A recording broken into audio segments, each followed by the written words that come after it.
형제들아, 내가 우리 주 예수 그리스도와 성령의 사랑으로 말미암아 너희를 권하노니 너희 기도에 나와 힘을 같이하여 나를 위하여 하나님께 빌어. 나로 유대에서 순종하지 아니하는 자들로부터 건짐을 받게 하고 또 예루살렘에 대하여 내가 섬기는 일을 성도들이 받을 만하게 하고 나로 하나님의 뜻을 따라 기쁨으로 너희에게 나아가 너희와 함께 편히 쉬게 하라. 평강의 하나님께서 너희 모든 사람과 함께 계실지어다. 아멘. 로마서 15장 30절에서 33절 말씀. 아멘.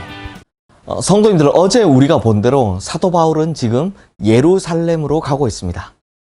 그런데 성도님들, 아무리 각오를 충분히 한다고 해서니 인간으로서의 마음, 인간적인 마음이야 어찌 착잡하지 않을 수 있겠습니까? 다 똑같지 않겠습니까? 심지어 십자가에 달리시기 전날 밤 예수님께서도 이 잔을 내게서 옮기실 수 있으면 좀 옮겨달라고 그렇게 착잡한 마음을 표현하셨는데요. 아무리 각오를 충분히 한다고 해도 떨리는 건 이 인지상정입니다. 어제 우리는 사도 바울이 자신의 목적지를 예루살렘으로 바꾸어 가게 되면서 두렵게 된 일, 걱정스러운 일이 두 가지였다라고 말씀드렸습니다. 그 중에 하나는 어제 본 대로 어떻게든 자신을 해하려고 하는 유대인들의 본거지 예루살렘으로 들어가는 것이었죠. 정말 이 유대인들은 사도 바울이 복음 전하는 것을 너무도 싫어해서 끝까지 쫓아와 방해를 하던 사람들이었습니다. 그런데 지금 예루살렘으로 바울이 온다고 하니 이 유대인들에게는 찬스를 잡은 거였고 바울에게는 두려움의 순간이었죠.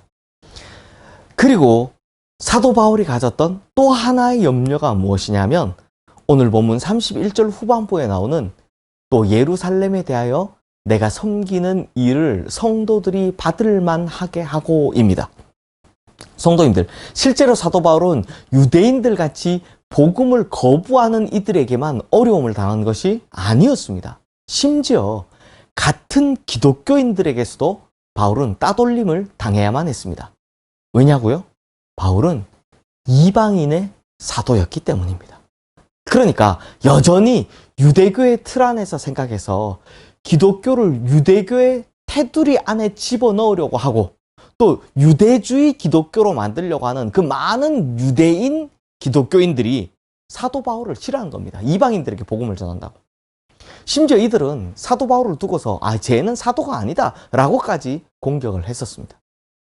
그러므로 지금 사도 바울은 이방의 기독교인들이 정성으로 모아준 구제 헌금 보따리를 가지고 가고 있지만 실제로 이것이 예루살렘에 있는 유대 기독교인들이 기쁘게 그리고 바람직하게 받아줄지 두려울 정도의 의문이 있었다라는 것입니다. 도리어 그들의 배타적인 태도에 부딪히거나 그들의 자존심을 건드리게 되거나 새로운 시비거리를 만들어주는 일이 될지도 모르죠. 그러면 정성으로 모아준 이 이방의 어린 교인들의 사랑의 마음까지도 상처를 받게 할지 모를 일이었습니다. 차라리 처음부터 시작하지 않는 것이 훨씬 나았을지도 모를 일입니다. 이제 우리 말 중에 긁어부스럼이란 말이 있죠. 잘한다고 한 일이 남에게 상처를 주고 또 본인도 상처를 받는 일, 이런 일이 세상에 얼마든지 있기 마련이기 때문입니다. 그러므로 사도 바울은 자신의 섬기는 일이 예루살렘 성도들에 의해서 진심으로 잘 받아들여지게 되기 위해서 굉장히 신경 쓰고 있음을 볼 수 있습니다. 그래서 지금 사도 바울이 이 두려움을 두고 무엇을 하느냐? 이 편지를 받는 로마에 있는 그리스도인들에게 간절하게 기도를 부탁하고 있는 것입니다. 그것이 오늘 보면 30절 말씀입니다. 우리 함께 보겠습니다. 형제들아, 내가 우리 주 예수 그리스도와 성령의 사랑으로 말미암아 너희를 권하노니 너희 기도에 나와 힘을 같이하여 나를 위하여 하나님께 빌어. 성도님들, 사람이 두려워할 때 이 두 가지 정도의 경우가 있습니다. 하나는 뭘 모를 때 생기는 두려움이죠. 캄캄한 밤에 혼자 길을 걷는데 뒤에서 부스럭거리는 소리가 나면 갑자기 뒷골이 서늘해지죠. 왜 그렇습니까? 뒤에 뭐가 있는지 모르기 때문입니다. 안 보이기 때문이죠. 우리가 무엇인가 새로운 것, 잘 모르는 것, 이런 것들을 경험하면 두렵습니다. 왜요? 그게 어떤 것인지 잘 모르기 때문입니다. 그리고 또 한 가지 사람들이 두려워하는 경우는 이와는 정반대로요. 너무 잘 알 때 생기는 두려움입니다. 이게 취미가 아니라 진짜 승부를 내고 성적을 내야 하는 운동 경기를 해보신 분들 잘 아시겠지만 내 상대가 너무 잘한다는 것을 알 때 야, 내가 도무지 이길 수 없을 것 같다라는 것을 이미 알고 있을 때 경기 시작하는 것이요. 상당히 두렵습니다. 또 저희 어릴 때 이 학창 시절 생각해 보면 내가 시험을 잘 못 쳐서 성적이 엉망인지 미리 잘 알고 있을 때 성적표와 몽둥이를 들고 오시는 선생님이 교실로 들어오시는 것이 두려운 겁니다. 그러므로 사도 바울은 이 후자의 두려움에 속하는 그런 두려움을 가지고 있었습니다. 누가 자기를 노리고 있는지, 또 자기가 가서 무슨 일을 당하게 될지 너무나도 잘 알고 있었기 때문에 두려웠던 것입니다. 그런데 이때, 이 두려운 때 사도 바울이 선택하는 방법이 무엇이었습니까? 바로 기도였습니다. 방금 읽으신 본문 30절 말씀에 보면 사도 바울은 나와 힘을 같이하여 기도해 줄 것을 부탁하고 있습니다. 나와 힘을 같이하여 라는 이 말의 문자적인 의미는요, 씨름을 하는 것입니다. 씨름하는 거예요. 그래서 영어 성경에는 이 단어가 투쟁 혹은 몸부림이라고 번역되어 있습니다. 마치 야곱이 야복 강가에서 하나님의 천사를 붙들고 막 씨름하는 것처럼 그렇게 기도를 하고 있더라라는 것입니다. 그리고 이 기도에 나와 같이 동참해달라고 로마의 교인들에게 부탁을 하고 있는 것입니다. 이제 사도 바울은 기도의 응답을 기대하며 기다리고 있습니다. 오늘 본문 32절, 33절 말씀 함께 읽겠습니다. 나로 하나님의 뜻을 따라 기쁨으로 너희에게 나아가 너희와 함께 편히 쉬게 하라. 평강의 하나님께서 너희 모든 사람과 함께 계실지어다. 아멘. 사실 사도 바울은 로마서 15장에서만 봐도 하나님을 여러 가지 수식어로 표현했습니다. 5절 말씀을 보시면 인내와 위로의 하나님이라고 하고 13절 말씀을 보시면 소망의 하나님이라고 합니다. 그런데 이제 그 엄청난 두려움, 그 많은 염려 속에서 기도하는 사도 바울이 이번에는 어떤 하나님이라고 표현하고 있습니까? 바로 평강의 하나님입니다. 지금 사도 바울은 진짜 예측할 수 없는 큰 두려움에 부닥치고 있습니다. 그래서 씨름하는 듯한 기도를 하던 중입니다. 그 상황에서 사도 바울이 무엇이라고 고백하느냐? 하나님은 평강의 하나님이시다라는 겁니다. 세상이 줄 수 없는 오직 하나님께서만 주시는 그 평화, 그 평강을 이 두려움 속에서 바울은 이미 붙잡고 누리고 있더라는 것입니다. 성도님들, 이것은 사도 바울에게만 그런 것이 아닙니다. 불안하고 두려운 현실을 살아가는 우리에게 필요한 것이 무엇입니까? 몰라서 어찌할 바를 모르니 불안하고 알아도 내 힘으로 어쩔 수 없으니 두려울 뿐입니다. 그래서 우리의 삶에 뭐가 필요하냐? 바로 평강이, 평안이 필요한 것입니다. 그런데 이 평강은 누가 주시느냐? 오직 평강의 하나님만이 우리에게 참된 평화를 주실 수 있는 것입니다. 평강의 하나님께서 이 평안을 주시지 않으면 우리가 어디에서 이런 평안을 누릴 수 있겠습니까?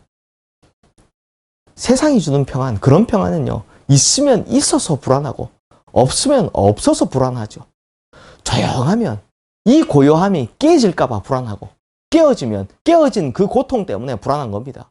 이렇듯 인간은요, 어차피 불안한 존재입니다. 그러나 평강의 하나님이 평강을 누리게 하시면 우리는 깨어지지 않는 평강을 누릴 수 있게 되는 것입니다. 이러한 평강은 예수님께서 이미 우리에게 약속해 주셨습니다. 요한복음 14장 27절 말씀입니다. 평안을 너희에게 끼치노니 곧 나의 평안을 너희에게 주노라. 내가 너희에게 주는 것은 세상이 주는 것과 같지 아니하니라.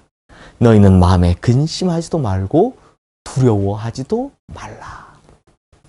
세상이 주는 평안은 잠정적이고 불안정한 것입니다. 마치 신기루와 같은 것입니다. 결국 이 세상이 주는 평안은 결코 진정한 평화가 될 수 없습니다. 우리가 경험해봐서 알지 않습니까?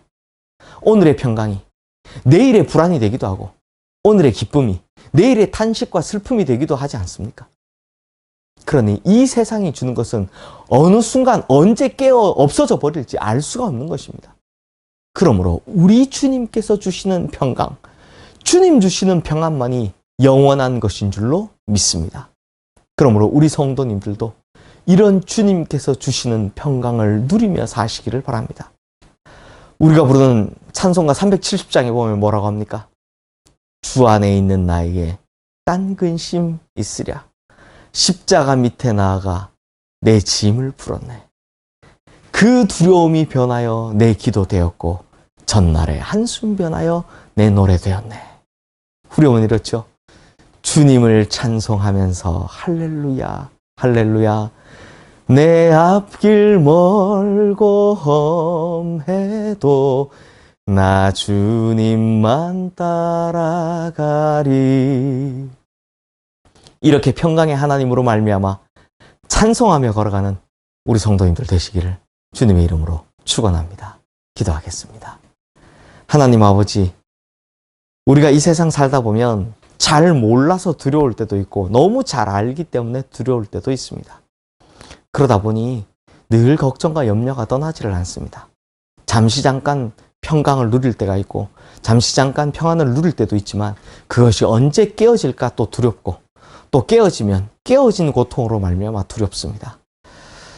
그러나 주님께서 주시는 평강은, 주님 주시는 평안은 이 세상 것과 같지 않다라고 하십니다. 이것은 영원하다고 하십니다. 그래서 근심하거나 두려워하지 말라라고 말씀하십니다. 하나님은 평강의 하나님이시므로 주님, 정말 씨름하며 기도하는 우리에게 이 평강을 허락하여 주시옵소서. 그리하여 모든 두려움과 걱정과 염려들을 떨쳐내고 주님 손 붙들고 주님만 따라가며 살아가는 우리 모든 성도님들 되게 하여 주셔서 평강의 하나님을 늘 마음속에 모셔 그 평강 누리며 사는 우리 모든 성도님들 되게 하여 주시옵소서. 예수 그리스도 이름으로 기도드리옵나이다. 아멘.